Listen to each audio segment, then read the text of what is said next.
जरा सोचिए, अगर आपको पता चल जाए कि दुनिया में ज़ॉम्बी आपदा आने वाली है और वो भी सिर्फ 5 दिन बाद, तो आप क्या करेंगे? क्या आप शहर छोड़ देंगे या फिर हथियार इकट्ठा करेंगे या बस भगवान का नाम लेकर इंतजार करेंगे? लेकिन इस कहानी का नायक कुछ बिल्कुल अलग करने वाला था, क्योंकि उसके पास एक अजीब और खतरनाक ताकत थी। एक दिन उसके सामने ज़ॉम्बियों का राजा खड़ा था, उसके पीछे हजारों ज़ॉम्बी खड़े थे जो किसी भी पल हमला कर सकते थे। लेकिन वो आदमी डरा नहीं, वो धीरे धीरे आगे बढ़ा और अचानक ज़ॉम्बी किंग को चूम लिया। हाँ, आपने सही सुना, क्योंकि उसका असली हथियार था उसकी भयानक बदबूदार सांस, इतनी खतरनाक कि ज़ॉम्बी भी उसकी बदबू से बेहोश हो जाते थे। लेकिन यही ताकत उसकी सबसे बड़ी मुसीबत बन गई। पिछली जिंदगी में जब लोगों को उसके बारे में पता चला तो उसे पकड़ लिया गया और फिर उसे एक गुप्त लैब में बंद करके उस पर भयानक प्रयोग किए जाने लगे। आखिरकार वहीं उसकी मौत हो गई। लेकिन किस्मत को शायद कुछ और ही मंजूर था। जब उसने दोबारा आंखें खोली तो उसे पता चला कि वह समय में वापस आ चुका है और अभी ज़ॉम्बी आपदा शुरू होने में पूरे 5 दिन बाकी है। इस बार उसने एक फैसला किया, इस बार मैं अपनी ताकत किसी को नहीं बताऊंगा और शांति से जीऊंगा। उसने थोड़ी देर सोचा और तुरंत एक योजना बना ली। शहर में रहना सबसे बड़ा खतरा था, इसलिए उसने तय किया कि वह वापस अपने गांव लाल पत्थर जाएगा। वहां हर घर में मुर्गियां, बत्तख और सूअर थे। पानी के लिए कुएं थे जो कभी सूखते नहीं थे। अगर थोड़ा सब्जियां और फल उगा लिए जाए तो खाने की समस्या हमेशा के लिए खत्म हो सकती थी। सबसे बड़ी बात, वह गांव बड़ी आबादी से बहुत दूर था। इसका मतलब अगर ज़ॉम्बी आए भी तो उनकी संख्या बहुत कम होगी। लेकिन एक समस्या अभी भी बाकी थी। पिछली जिंदगी में उसके पिताजी खुद ज़ॉम्बी बन गए थे और इस बार वह यह होने नहीं देना चाहता था। उसने बहुत देर तक सोचा, फिर उसने फैसला किया कि अगर वह अपने परिवार को बाहरी दुनिया से पूरी तरह अलग कर दे तो शायद संक्रमण से बचा जा सकता है। बस फिर क्या था, उसने तुरंत अपना फोन उठाया और शुरू हो गई पागलों जैसी ऑनलाइन शॉपिंग। सबसे पहले उसने ऑन ऑर्डर किए 4 बड़े लोहे के बक्से। योजना यह थी कि अगर ज़ॉम्बी चारों तरफ से घेर ले तो वह और उसका परिवार इन लोहे के बक्सों के अंदर सुरक्षित रह सकते हैं। इसके बाद उसने खरीदा मजबूत armour suit, medical protection suit, diving suit, oxygen cylinder, goggles, mask और ईयर प्रोटेक्शन, ताकि उस समय जब ज़ॉम्बी संक्रमण शुरू हो वे लोग बाहरी दुनिया से जरा सा भी संपर्क न रखें। इसके बाद उसने खरीदे सीसीटीवी कैमरे और वॉकी टॉकी, ताकि अगर वे अलग अलग जगह पर भी हों तो एक दूसरे से संपर्क कर सके। अब ज़ॉम्बी आपदा शुरू होने में सिर्फ 4 दिन बाकी थे। उसने तुरंत अपने पिताजी को फोन किया, पापा जल्दी से घर में ज्यादा से ज्यादा खाना जमा कर लीजिए, अचार, सूखी सब्जियां, जो भी लंबे समय तक चल सके। और हाँ, कुछ दिनों में बहुत सारे पार्सल आने वाले हैं, आप उन्हें रिसीव कर लेना। उधर से उसके पिताजी हंसते हुए बोले, अरे पागल लड़के, इतना खाना किस लिए जमा कर रहे हो? वह सच बताना चाहता था, लेकिन अगर अभी बता देता तो पूरा गांव घबरा जाता, इसलिए उसने सिर्फ इतना कहा, अगर जिंदा रहना है तो मेरी बात मान लीजिए। फोन रखने के बाद उसने अपनी जरूरतों की लिस्ट बनानी शुरू की। सबसे पहले चाहिए थी एक मजबूत पिकअप गाड़ी। वह तुरंत एक किराए की गाड़ी लेने गया और मन ही मन सोचने लगा, वैसे भी ज़ॉम्बी आने के बाद ये गाड़ी लौटाने कौन जाएगा। गाड़ी मिलते ही उसने उसे सीधे मॉडिफिकेशन वर्कशॉप भेज दी। उसने मैकेनिक से कहा, सबसे मजबूत स्टील लगाओ, गाड़ी को बिल्कुल टैंक जैसा बना दो। गाड़ी के पहियों को बदलकर पंचर प्रूफ टायर लगाए गए। इसके बाद वह कई बड़े सुपरमार्केट में गया और वहां से खरीदे ढेर सारे biscuit, cake, chocolate chips, instant noodles, ready to eat खाना और ढेर सारे cold drinks, cola, Sprite, juice, नारियल पानी, सब कुछ। लेकिन सबसे अजीब चीज जो उसने खरीदी वह थी 200 किलो प्याज, क्योंकि उसे पता था प्याज खाने के बाद उसकी बदबूदार सांस और भी खतरनाक हो जाएगी। जब बिलिंग हुई तो उसने 20 ट्रॉली भर सामान खरीदा था। आसपास के लोग हैरान होकर उसे देखने लगे। किसी ने तो उसका वीडियो बनाकर सोशल मीडिया पर भी डाल दिया। फिर उसने एक बड़े ट्रक से सारा सामान अपने गांव भेज दिया। इसके बाद उसने खरीदे 50 सैटेलाइट फोन, क्योंकि पिछली बार ज़ॉम्बी आपदा के बाद सारे मोबाइल नेटवर्क बंद हो गए थे। उसने सोलर चार्जर, बैटरियां और जनरेटर भी खरीदे। अब खाने की आखिरी तैयारी बाकी थी। वह सीधे एक फूड फैक्ट्री पहुंचा और वहां से ऑर्डर कर दिया 100 plate fish curry, 100 plate chicken, 100 plate मसालेदार बीफ, 100 प्लेट कूंग पाव चिकन, 100 प्लेट बैंगन मसाला, 100 प्लेट टमाटर अंडा करी और कुल मिलाकर सैकड़ों पैकेट रेडीमेड खाना। क्योंकि उसे पता था दुनिया खत्म होने के बाद सबसे बड़ी समस्या होती है भूख। लेकिन अभी एक चीज बाकी थी, हथियार। क्योंकि खाना आपको जिंदा रख सकता है, लेकिन ज़ॉम्बी से बचने के लिए हथियार जरूरी है। और उसने जो हथियार खरीदने की योजना बनाई थी वह बेहद खतरनाक थी। अगर आप जानना चाहते हैं कि उसने आखिर कौन से हथियार खरीदे तो वीडियो को लाइक करें, चैनल राज भारी राट को सब्सक्राइब करें और कमेंट में बताएं अगर सच में ज़ॉम्बी आ जाए तो आप सबसे पहले क्या करेंगे। हथियार। इसलिए मैं शहर के उत्तर वाले इलाके में गया। वहाँ एक पुरानी सी गिरवी रखने की दुकान थी। ऊपर से देखने में वो एक साधारण दुकान लगती थी, लेकिन असलियत में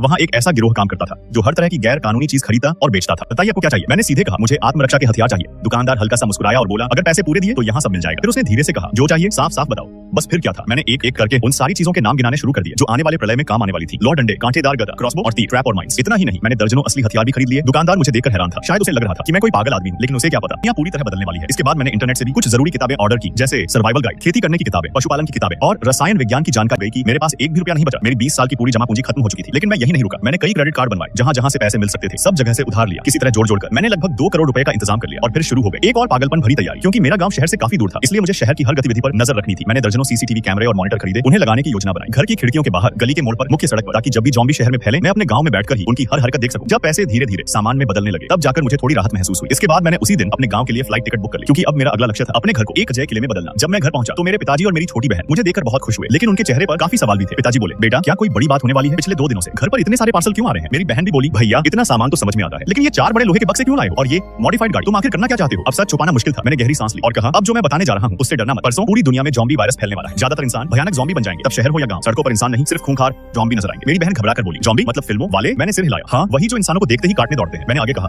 शायद तुम यकीन न करो, लेकिन मैं एक पुनर्जन्म लेने वाला इंसान हूँ। पिछली जिंदगी में मैं ज़ॉम्बी हमले में मर गया था। मेरी बात सुनकर पिताजी अचानक चुप हो गए। फिर बोले, अच्छा तो इसलिए तुम्हें 2 दिन बाद की बातें पता है? अब समय बर्बाद करने का मौका नहीं था। मैंने तुरंत कहा, अब हमें अलग अलग काम करना होगा। और फिर हम 3 लोग और हमारा कुत्ता तैयारी में लग गए। पिताजी ने घर की दीवारों को और ऊंचा और मोटा करना शुरू किया। ऊपर बिजली वाली तारें लगा दी, नीचे जमीन में लोहे के नुकीले कांटे गाड़ दिए और चारों तरफ छोटे छोटे ट्रैप भी लगा दिए। घर का पुराना दरवाजा हटाकर मोटा स्टील गेट लगा दिया गया, जो शायद गोली भी मुश्किल से झेल पाए। कमरों के दरवाजे और खिड़कियां भी बदल दी गई। मैंने सबसे मजबूत बुलेट प्रूफ दरवाजे और मोटे कांच लगवाए और मजदूरों से कहा 24 घंटे के अंदर काम खत्म होना चाहिए, पैसे पूरे दिए गए। इसलिए काम भी तेजी से होने लगा। इसके बाद हमने आंगन में ईंटों का छोटा सा कमरा बनवाया जहां हमने जमा कर लिया कोयला, लकड़ी और ढेर सारा ईंधन, ताकि अगर बिजली खत्म हो जाए तो भी हम खाना बना सके और सर्दियों में गर्म रह सके। मेरी बहन ने बगीचे की मिट्टी खोदकर उसमें सब्जियां और फल लगाने शुरू कर दिए। पिताजी बाजार से कई मुर्गियां खरीद लाए ताकि रोज मिलने वाले अंडों से हमारी प्रोटीन की जरूरत पूरी हो सके। इतनी तैयारी के बाद मैंने सोचा कि शायद दूसरे लोगों को भी चेतावनी देनी चाहिए, इसलिए मैंने इंटरनेट पर एक छोटा सा संदेश लिखकर पोस्ट किया। उम्मीद थी कि शायद कोई उस चेतावनी को पढ़ ले, लेकिन सच कहूं मुझे खुद नहीं पता था कि कितने लोग इस पर विश्वास करेंगे। अब ज़ॉम्बी आपदा शुरू होने में सिर्फ 48 घंटे बचे थे। मैं तुरंत शहर के सबसे बड़े अनाज गोदाम पहुंचा और वहां से खरीदा 100 बोरी चावल, 100 बोरी गेहूं का आटा, 100 बोरी चिपचिपा चावल, 100 बोरी मैदा, साथ में 50 ड्रम खाने का तेल और दर्जनों बोतलें सोया सॉस, सिरका, मसाले। दुकानदार मुझे घूरते हुए बोला,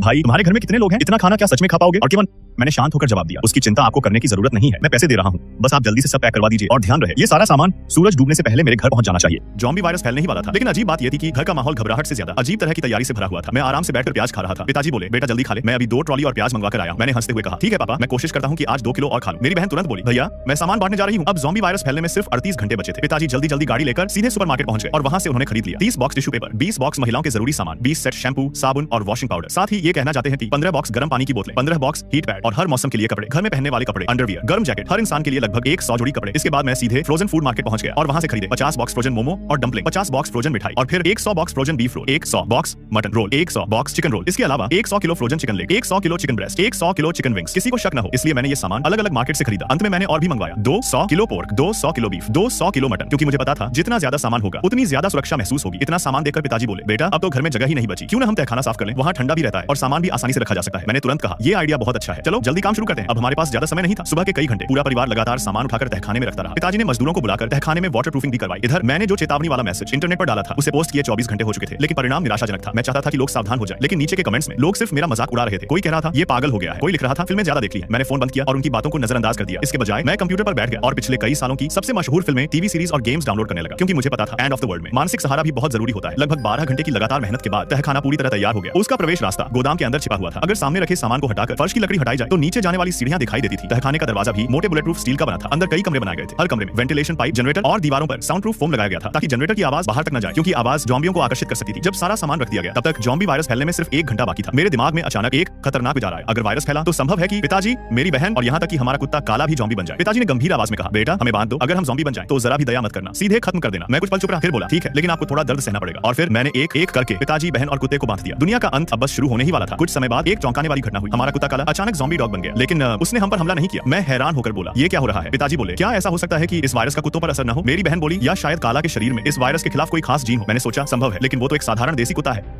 फिर मैंने कहा, चलो इसे खोलकर देखते हैं। ली सर, मैंने पहले से तैयार अपना हथियार हाथ में पकड़ लिया और पिताजी धीरे धीरे काले के पास गए। बहुत सावधानी से उन्होंने उसकी रस्सी खोल दी। हम सब सांस रोके, उसकी हर हरकत देख रहे थे, लेकिन काले ने कोई हमला नहीं किया। वो बस शांत होकर बैठा रहा। हम सब ने राहत की सांस ली, लेकिन तभी अचानक एक जोरदार धमाका हुआ। मैं और पिताजी तुरंत खिड़की की ओर दौड़े, पर्दे का कोना उठाकर बाहर देखा। मेरी बहन ने टैबलेट पर लगे कैमरों की फुटेज चेक की। असल में गांव के बाहर एक ट्रैक्टर पेड़ से टकरा गया था और उसके पीछे सैकड़ों लोग दौड़ते हुए आ रहे थे, लेकिन दूरबीन से देखने पर मुझे साफ दिखाई दिया वो लोग नहीं थे, वो सभी ज़ॉम्बी थे। ज़ॉम्बी वायरस वाकई फैल चुका था। ट्रैक्टर का ड्राइवर चारों तरफ से घिर चुका था। वो भागना चाहता था, लेकिन अब बहुत देर हो चुकी थी। गांव का एक आदमी उसे बचाने दौड़ा, लेकिन जैसे ही वह पास पहुंचा एक ज़ॉम्बी ने उस पर झपट्टा मार दिया और फिर चारों तरफ से चीखें गूंजने लगी। कुछ ही मिनटों में पूरा गांव अराजकता में बदल गया। लोग भाग रहे थे, चिल्ला रहे थे और ज़ॉम्बी हर किसी पर टूट पड़ रहे थे। तभी दूर से एक बुजुर्ग औरत की आवाज आई, ये क्या चीज है? इसने मेरे पोते को पकड़ लिया। और उसी पल हम सब समझ गए, दुनिया सच। पोते को ज़ॉम्बी वायरस ने संक्रमित कर दिया, लेकिन दादा हंस पड़े। दरअसल दादा को अभी तक यह पता ही नहीं था कि ज़ॉम्बी वायरस फैल चुका है। वह आराम से उसके पास चले गए और तभी पोते ने उन्हें काट लिया। गांव के ज्यादातर लोगों को अभी भी हालात की गंभीरता का एहसास नहीं हुआ था। अच्छा हुआ कि मैंने कई सालों से सामान जमा करके रखा था। घर में रहना ही सबसे सुरक्षित था। इसके बाद मैंने तुरंत शहर में लगे अपने कैमरे खोलकर देखे, लेकिन शहर की हालत तो और भी खराब थी। सड़कों पर लोग चीखते हुए भाग रहे थे। जैसे जैसे ज्यादा ज़ॉम्बी उस सड़क पर आने लगे, आखिर में जो लड़की संक्रमित हुई थी वह लड़खड़ाते हुए खड़ी हुई और ज़ॉम्बियों में शामिल हो गई। अब उस सड़क पर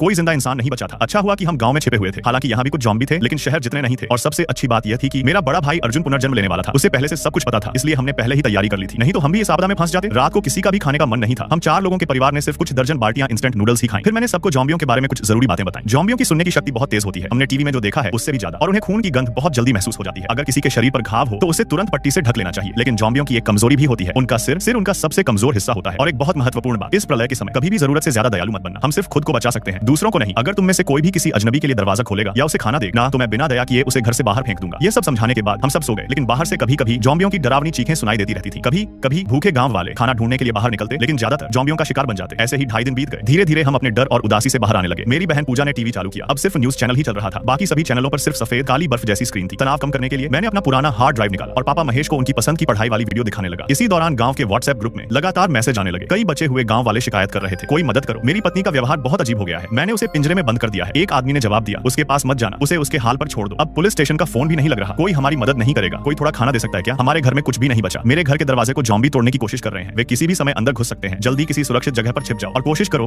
कि कोई आवाज मत करो। किसी के पास एक बाल्टी नूडल्स है क्या? मैं 1000 रुपए दूंगा। लेकिन इस प्रलय में पैसे की कोई कीमत नहीं थी, अब सिर्फ खाना ही असली दौलत था। तभी गांव के सरपंच रामपाल ने ग्रुप में मैसेज किया। उन्होंने पूछा कि किसके पास कितना अनाज बचा है और कहा कि सब अपना खाना उनके पास जमा कर दें, फिर वह उसे बराबर बराबर बांटेंगे। कुछ भोले लोग सच सच बता भी रहे थे, लेकिन हमने कुछ नहीं बताया क्योंकि हम जानते थे कि सरपंच पर भरोसा नहीं किया जा सकता। अगर खाना उसके पास दे दिया तो शायद वह खुद ही जमा कर लेगा। प्रलय के तीसरे दिन गांव के ऊपर से एक ड्रोन उड़ता हुआ आया, उसमें से आवाज आ रही थी, सब लोग घर में छिपे रहें, बाहर न निकलें। सुबह जब पापा पहरा दे रहे थे तभी सामने वाली बिल्डिंग से एक नकाबपोश आदमी बाहर निकला। उसने पूरे शरीर को कपड़ों से कसकर ढक रखा था। वह चारों तरफ ध्यान से देख रहा था। तभी ऊपर वाली खिड़की खुली, एक महिला रीना बाहर झांकी। उसके हाथ में एक ड्रोन था जिसके पीछे एक स्पीकर लगा हुआ था। जैसे ही नकाबपोश आदमी दूर गया, उसने ड्रोन उड़ा दिया और उसे दूसरी दिशा में भेज दिया। अचानक ड्रोन से एक तेज गाना बजने लगा। उस आवाज से आस पास के सभी ज़ॉम्बी उस दिशा में भागने लगे। इस मौके का फायदा उठाकर वह नकाबपोश आदमी जल्दी से निकल गया। मुझे अच्छी तरह याद है, वह उन पहले लोगों में से था जो बाहर जाकर सामान ढूंढकर सुरक्षित वापस लौटे थे और इतना सामान लाए थे कि कम से कम 1 महीने तक चल सके। ठीक 2.5 घंटे बाद वह कार से वापस आया। रीना लगातार घर के आसपास देखती रही। जैसे ही उसने अपनी कार आते देखी, उसने फिर से ड्रोन उड़ाया और ज़ॉम्बियों को दूसरी दिशा में भटका दिया। नकाबपोश आदमी की कार सामान से पूरी तरह भरी हुई थी। डिक्की और पीछे की सीट सब सामान से भरी थी। जो लोग सबसे पहले बाहर जाकर सामान ढूंढते हैं उन्हें सबसे ज्यादा फायदा मिलता है। किसी भी सुपरमार्केट में जाओ तो ढेर सारा सामान मिल जाता है, लेकिन बाद में सामान धीरे धीरे कम होता जाएगा और बाहर जाना भी और ज्यादा खतरनाक हो जाएगा। मुझे याद है, घर में सामान रखने के बाद वह फिर बाहर गया और इस बार सोलर पैनल भी लेकर आया। के 2:30 बजे वह नकाबपोश आदमी फिर से गाड़ी चलाकर वापस आया। पास के ज़ॉम्बियों को उसकी पत्नी रीना ने ड्रोन से दूर भटका दिया। नकाबपोश आदमी जल्दी जल्दी सामान ऊपर ले जाने लगा। उस ट्रक में सिर्फ पानी और चावल भरे हुए थे, सोलर पैनल और कई तरह के सेल्फ हीटिंग चावल के पैकेट, यहाँ तक कि बीज और मिट्टी भी थी। जैसे ही वह सुरक्षित सीढ़ियों में पहुंच गया, रीना ने तुरंत ड्रोन वापस बुला लिया, फिर जल्दी से खिड़की बंद कर दी। लेकिन ऐसा करने से गांव के कुछ लोग जरूर उसकी नकल करेंगे। हालांकि गांव में ज़ॉम्बी बहुत ज्यादा नहीं थे, इसलिए बाहर जाकर सामान ढूंढना वाकई एक अच्छा मौका था। लेकिन ऐसा करने से आस पास का सामान भी धीरे धीरे खत्म हो जाएगा। अचानक किसी ने कहा, देखो वह नकाबपोश आदमी फिर बाहर जा रहा है। रीना ने फिर से ड्रोन उड़ाया और उसे दूर आसमान की तरफ भेज दिया। ड्रोन से फिर वही तेज गाना बजने लगा। उस आवाज ने नॉट पूरे ज़ॉम्बी झुंड को फिर से दूर खींच लिया। कोई बोला, यह आदमी सच में बहुत बहादुर है। 2 बार बाहर गया और दोनों बार सुरक्षित वापस आ गया। इसकी ताकत भी कम नहीं होगी। पता नहीं कितना समय बीत गया। फिर वह एक ट्रक लेकर वापस आया, लेकिन इस बार कुछ अलग था। उसके शरीर पर काफी खून के निशान थे। लगता है बाहर जाते समय उसका सामना ज़ॉम्बियों से हो गया था और उसे उनसे लड़ना पड़ा था। घर पहुंचने के बाद भी वह लगातार सामान उठाकर अंदर ले जाता रहा। सुबह के 5 बजे तक उसके घर से आवाज आती रही, फिर सब शांत हो गया। अगली सुबह कुछ गांव वाले आपस में बहस कर रहे थे। एक आदमी चिल्लाया, मुझे कुछ नहीं सुनना, कल रात किसी ने कई बार बाहर जाकर ढेर सारा सामान घर में जमा कर लिया। अगर हम ऐसे ही घर में बैठे रहे तो भूख से मर जाएंगे। अगर किसी को ज़ॉम्बियों का खाना बनना है तो मत आना। जो लोग भूखे नहीं मरना चाहते वह मेरे साथ चलो, ज्यादा से ज्यादा ज़ॉम्बियों से लड़ना पड़ेगा। अगले कुछ दिनों में कई गांव वालों ने नकाबपोश आदमी की नकल करना शुरू कर दिया। कुछ लोग सफल होकर लौटे, लेकिन कुछ की किस्मत इतनी अच्छी नहीं थी। एक पति पत्नी जब अपनी कार लेकर घर पहुंचे तभी अचानक ज़ॉम्बियों का झुंड उन पर टूट पड़ा। कुछ ही सेकंड में दोनों ज़ॉम्बी बन गए। ज़ॉम्बी वायरस फैलने के 10 दिन बीत चुके थे। कुछ गांव वाले भूख से हड्डियों का ढांचा बन चुके थे। अब गैस सप्लाई बंद हो चुकी थी, लोग खाना भी नहीं पका सकते थे। पानी की सप्लाई भी बंद हो गई थी। 12वें दिन जिन घरों में पानी जमा नहीं था